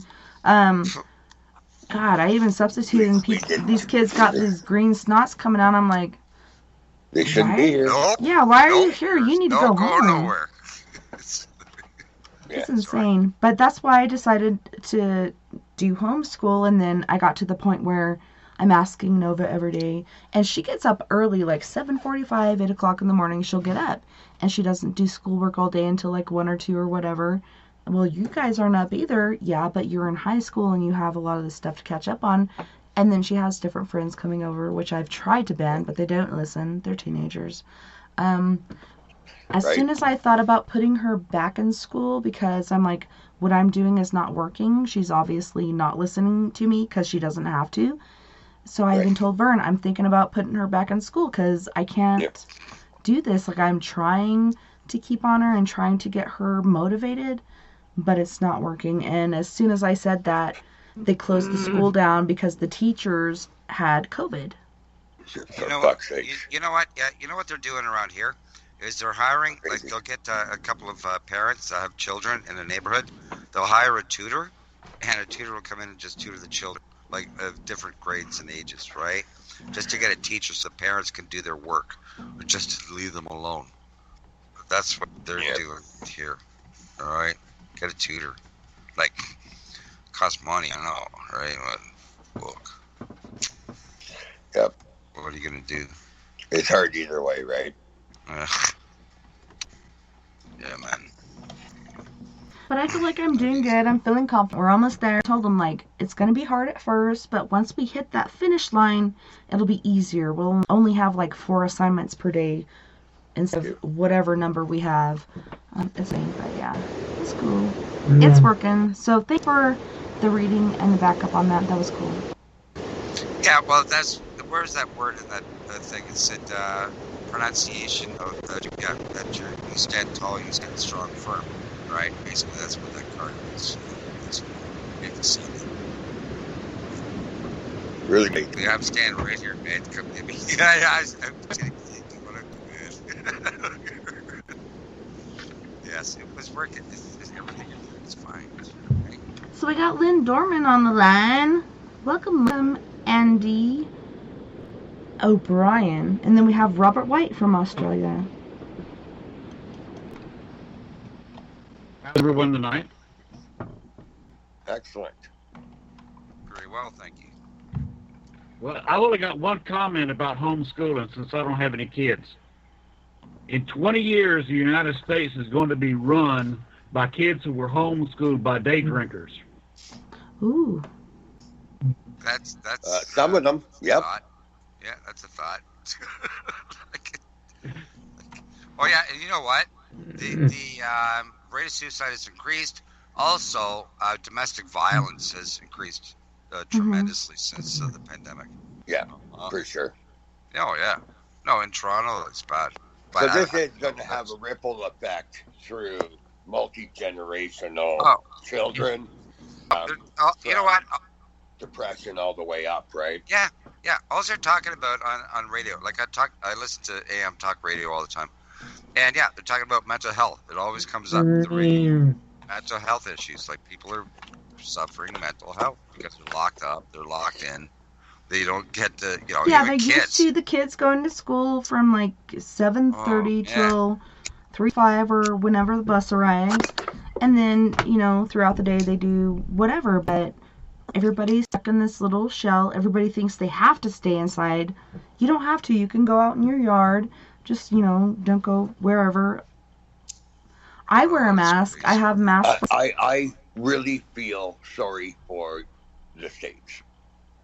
I know, right? Canada just doesn't have it like you guys. And I fuck it. I hear about it every day of people dying. I'm all over the place. And I hear it over and over and over and over again. And then I hear somebody say fake news. Yeah, and Chumper. And I want to slap the guy. You know what? Okay, but you're the reason why you guys are in that place right now. Because some asshole said, don't worry about it. One case, it'll be gone. I gotta mention this to you, Craig, gentle peoples. We're going through time. Okay, it's a pandemic. It's never been experienced in human history. Like, forget about the Black Plague and the Spanish flu and all the rest of that. All right. These children are walking around with masks, like back in the 50s, was it 40s, where that were to go underneath in case of a nuclear attack, right? Right. But this hiding under desks. This is a third world war. That's gonna help. Sorry. Hiding under desks. That's really gonna help. I think it might just help your perspective, and I'm safe under this desk, but that's not gonna help you, baby. You're right. No, you know what? And we got an outbreak again in Ontario, right? And they opened the schools up again. And we got a big outbreak. But they closed all the restaurants, all the gyms, all the everything. Everything's closed again. Right? Yeah. But the schools are open. Champ was saying, and I got letters, and the school really hates us because they're, like, not getting the money they could for putting my kid in school. And they're like, 80% of the people are sending their kids back to school, and once you reconsider sending your kids back to school, come home sick. Won't you consider sending your kids to school? And I'm like, okay, I got a month up, but it's all good. We'll do this. And then, what the hell? Tessa, I'm so 100%, and people, they're missing tens of thousands of students because they're not going back to school. And the school board's all freaked out. Oh, well, we have all the services and everything. Nobody's here. It's because no parents want to take their kids back to school, man, because they don't trust it. Well, 80% supposedly did it. I don't know if I believe that. And I would drive by the high school to go other places and see. There's a lot of cars in the parking lot, so perhaps it is, but I'm sheeple. I'm not going to fall for that shit. Yeah, let's just send my kid back to school like nothing's happening. This is actually happening before it even hit here in America. I was watching it in Italy and other places, and it's so devastating. So fucking devastating. And people are like, fake news, fake disease, fake this, fake that. No, this is fucking real, you guys. It's real. What are you guys up to? 250,000 dead? You're the largest country, or the largest death toll. Well, right? Only one of the 20%. Right? You know what the joke is? The joke is now. Oh, if you get hit by a car. Oh, if you die of a heart attack. COVID. All right. Oh, if you're 65 and all that bullshit too. I don't believe it. Like they're like everybody's saying this, and there are people that do take advantage of it. Mortuaries sell organs. Like different people do different things to make money. Yeah, money is the root of all evil. People do bad things for money. That is reality. But in all reality, this is happening. These are the numbers, and you can say, oh, heart attack, COVID, so on and so forth. If COVID is in your system, time of death, they're gonna say COVID.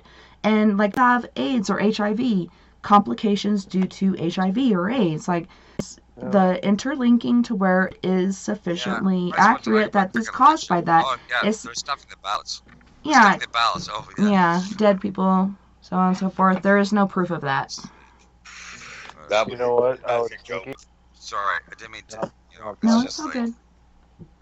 No, Tessa, you're talking about homeschooling. Dennis was doing tarot reading. I was thinking, why not homeschool tarot reading? Right? Yeah. Umbrella Academy. Children to come back to the other pupils. I'm taking students. You're what? I'm collecting a lot from homeschool diary. Tarot reading. Tarot reading. What? Somebody else wants a card pulled? What? No, he said he's students for tarot readings. Oh, sure. Bro. And Champ was saying, did I say that already? About what his friend said? Yeah. She was saying homeschooling is it's not. My friend Sadra always homeschooled her kids. Oh, I Is that a chat room? Melody. All right. Is that a chat room? It's good to go to see chat room. It's the chat here in Skype. Oh, Skype.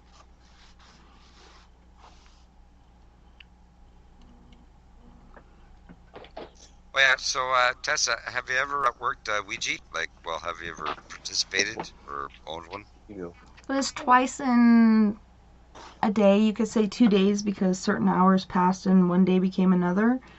But yeah, I had always heard not to use them, stuff about the devil, so on and so forth, as well as D&D. D&D's the devil, which I really love playing D&D.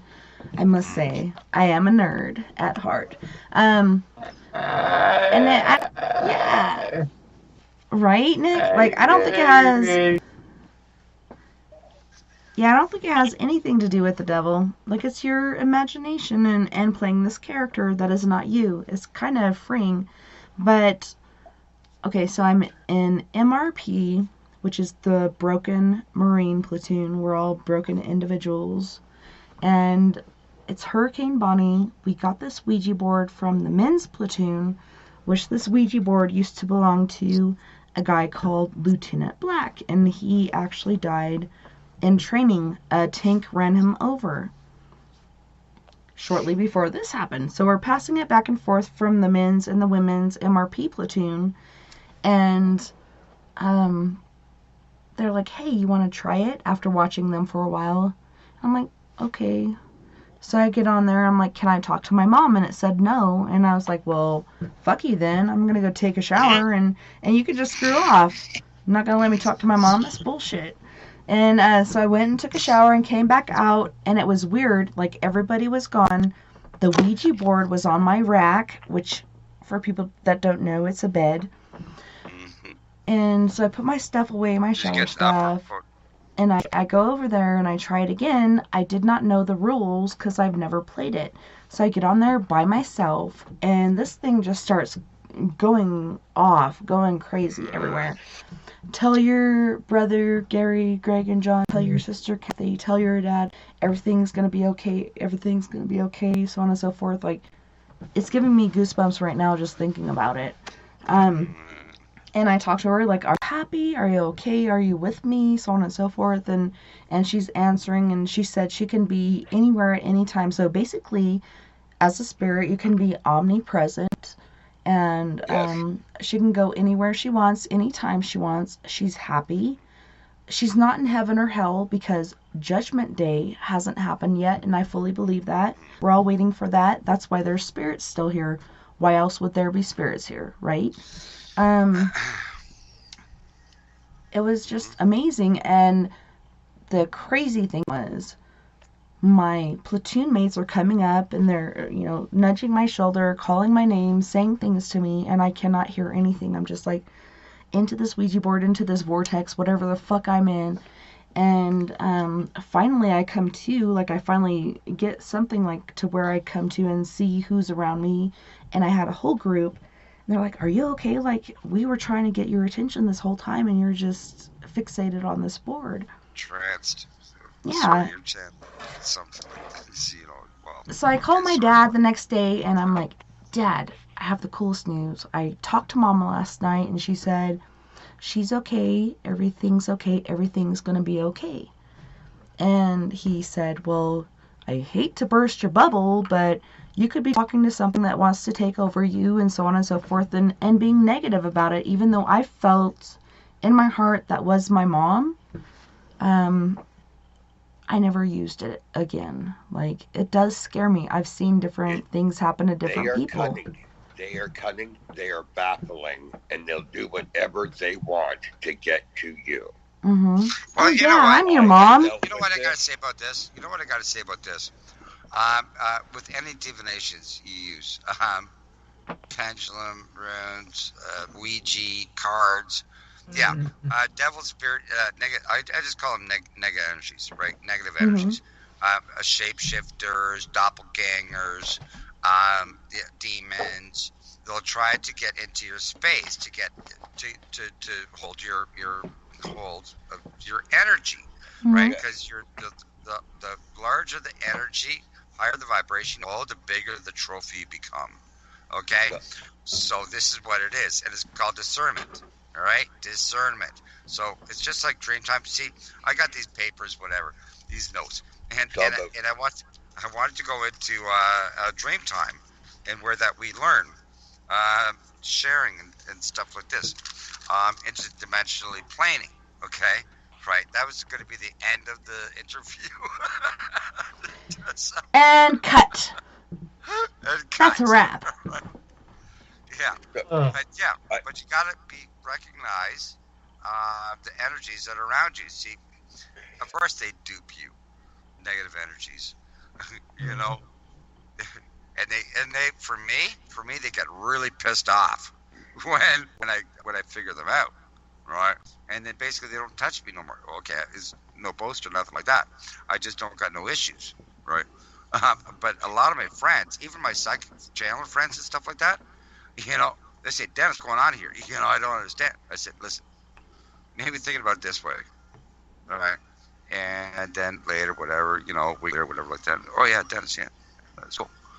Sure. It's just, listen. Yeah, it's got to know who has your back. You can't see him, touch him, smell him. Well, you can feel him. Right? I'm going to jump in on here. So I've been dealing with these suckers for a long time now. They're normal vampires, entities and spirits and all of those suckers. Fuck themselves. Frequency is everything. Yeah. And sound is everything. And vibration, it's all part of the same spectrum. So one with Ouija boards, you never know what's coming. So it's a dangerous thing. But it's about intention. Right. See, yes. I got a philosophy a little bit, right? We all share source core conscious energy with source core consciousness within universal energy. Right. We all are one with all that is. Yeah. And so, And so if like Tessa, I've felt, you know, bad vibes off her, I can pick it up. And, me too. Yeah. Me? Right. Yeah. Well. It's not me. It's that fucking thing that's trying to attach to me. No, but okay. We can talk about That's insulting. This is striking now. How about empaths or sensitives? You've heard of this term? I'm extremely empathic. Yeah. Do you feel as though it's a curse? Absolutely, but I'm also a medical intuitive too, so I can. I kind of run a horse. All right, I have a few questions for you. Absolutely. All right. Okay, so before you go there, Dennis, you're sitting here saying you get bad vibes off of me. What the fuck are you? Oh, I'm just kidding. He was joking. If I did, if I did. Oh, I was about to say, motherfucker, what are you talking about? Did I check out and somebody else checked in, or could you give me an inference? All right, if I got got bad it. vibes off anybody, you'll know real fast. All right. I'm just making sure, because, I was, blown out of the water, what the fuck did he just say? All right, No, I got you. I want to ask Craig about Ha ha ha! Okay, continue. It's the dream time. Your dream time. Your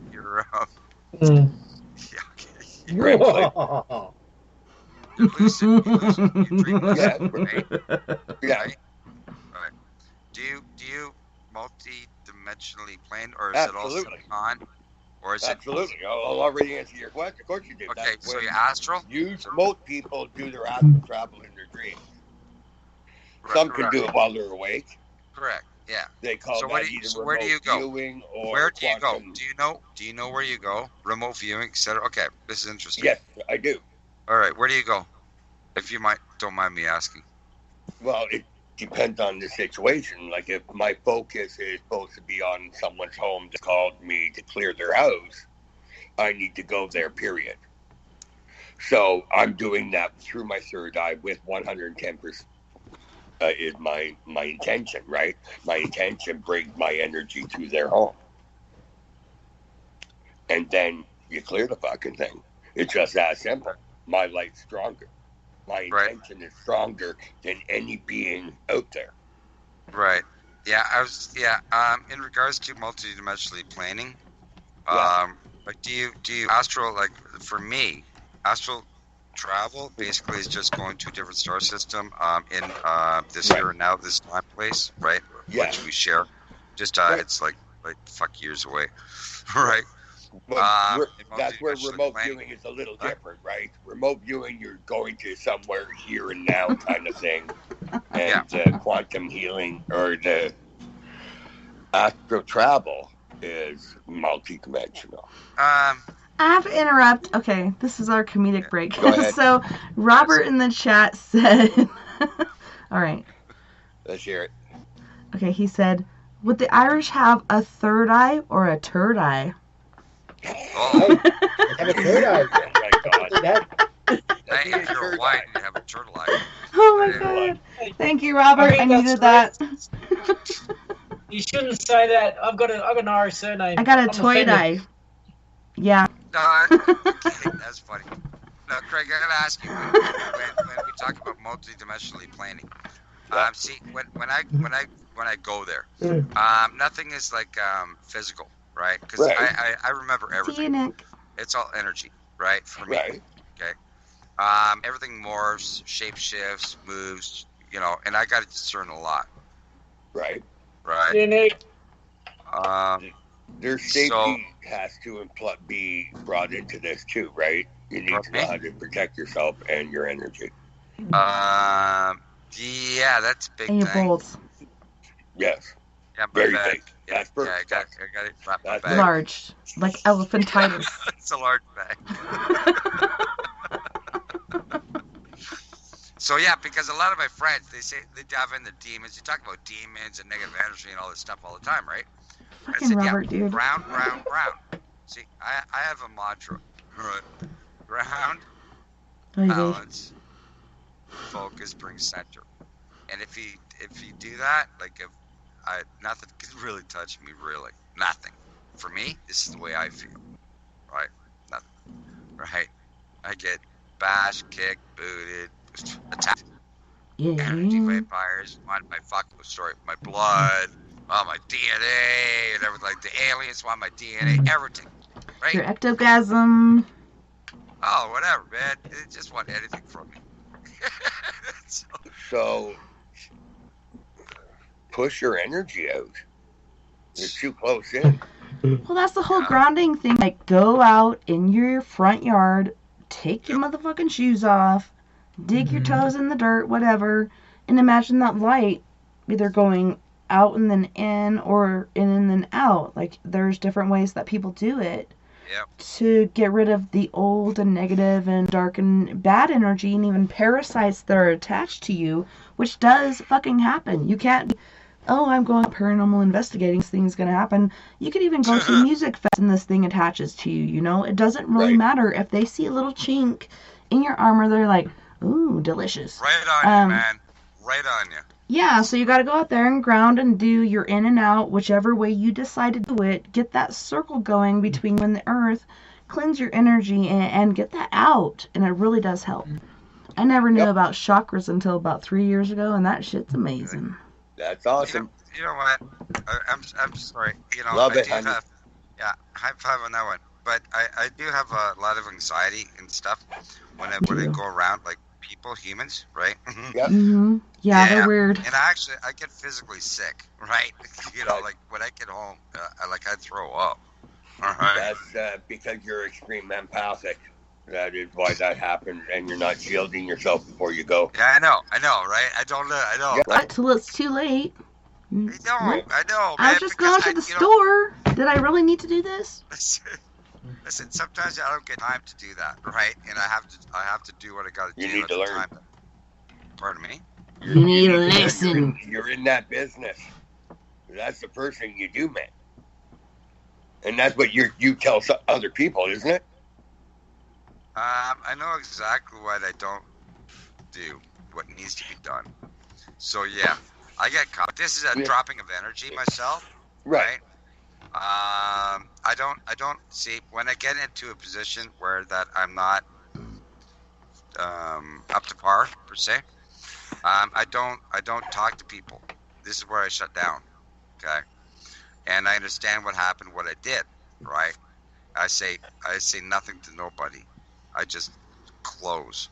Right, and then I have to readjust, of course, and it takes longer than. And more times so than other times. But yeah, this is why I say grounding is very important, and I'm guilty of not always grounding. I love getting my hands in the dirt. It's easy to forget about with the everyday grind that you have to do. It's easy to forget about these things that you could do to protect yourself, and you don't realize till you're like, man, I feel really drained, and then weeks later you're like, man, I still feel really drained, but it's kind of worse now because you're letting it keep draining you. I don't know. There's so much to do. It's hard to focus on the spiritual realm a lot of times because the man's keeping you down. I'm lucky. I do this all day, every day, every day. So I'm always either doing chakra work, energy work, readings, healings, quantum healing, medical intuitive shit, or helping another group out. So I'm always in that mindset of protection, teaching, doing it properly, awesome. and making, Thank you. I'd like to share something. Well, on that note, Dennis, if it's really quick, go ahead and do it. But otherwise, we have to go to our music break. No. And she's another medium, and et cetera. And she's in Facebook friend or whatever. And she's saying, I'm really tired, and I've overdone myself, forgetting about myself, right? And it's protection. Well, right. And she forgets. That's what she said. She said, I forgot about myself. Right. Yeah. Anyway, all right. Thank you, Tessa. Thank you, Craig, for your insights. Thank you. I'm sure we'll shoot this shit again. For sure. Well, we're just going to break. We'll be back shortly. We actually started an hour later, so that I think is why everyone's confused. We still have a whole hour to go, you guys. You in for it? No, I'm leaving now. Oh. No, I'm joking. I'm just... Okay. I was like, oh, well, shit. Bye, Craig. All right. So, on that note, we're going to go to our musical break. We have Fluid with I Love It. We got Griff with Best Life. Chico with Juice. And we got Griff with Zoo. You guys don't go anywhere. We'll be right back after this musical break.